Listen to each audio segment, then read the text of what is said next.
The next part of the inspection of the eyes includes a visual inspection on my part.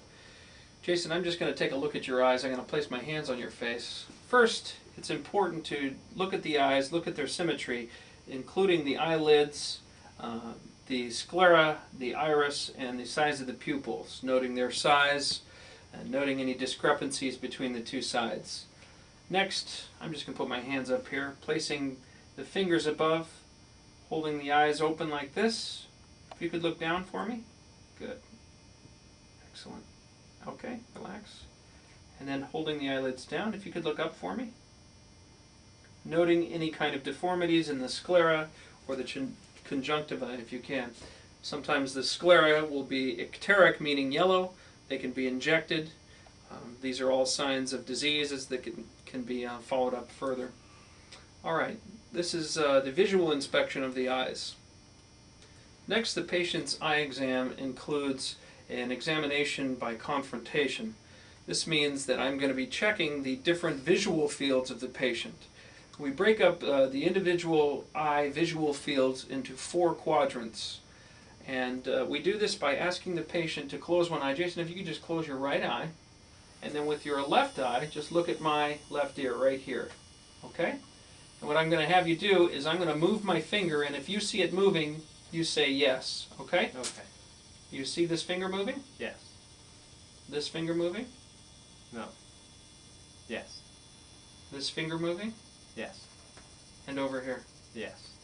Checking all 4 quadrants of his visual field, including the nasal field and the temporal field.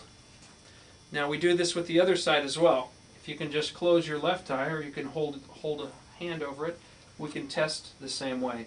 Do you see the finger moving here? Yes. Yes. Yes. Yes. You have the patient always looking right at my ear, okay? And this way we can see if there's any deficits, for example, a hemianopsia in the visual field. Again, this is called visualization testing by confrontation. Alright, the next part of the visual examination includes pupillary response to light and convergence. Alright, this is done by placing a light from the ophthalmoscope into the eye while the patient is fixated on a finger, checking both direct and consensual reaction to the light with the pupils. Alright, Jason, I'm just going to have you look here, and I'm going to shine a light in your eyes, okay? And we first always want to make sure that the room is dim. So if we could just have the lights turned off, and checking this side, we have a reaction there.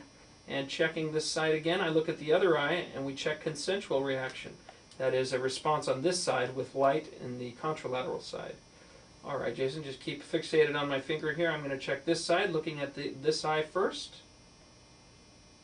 Good, pupillary reaction. Now looking at the other side for consensual reaction. Good. And if we could turn the lights back on.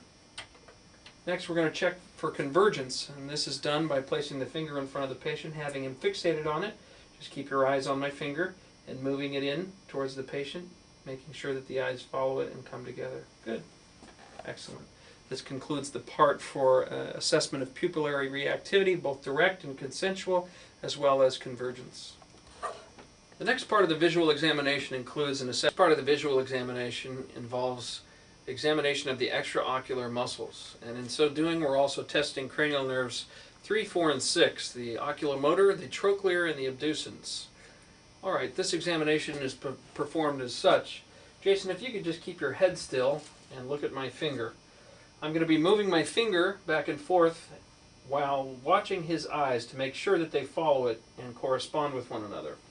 Alright, you start off in the center like this, just follow my eyes, keeping your head still again. Moving the finger in an H pattern, noticing any discrepancy in the eyes or any nystagmus. Coming back to center. Then, in diagonal motions, testing the eyes,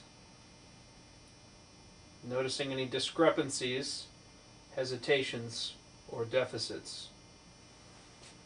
This concludes the examination of the extraocular muscles.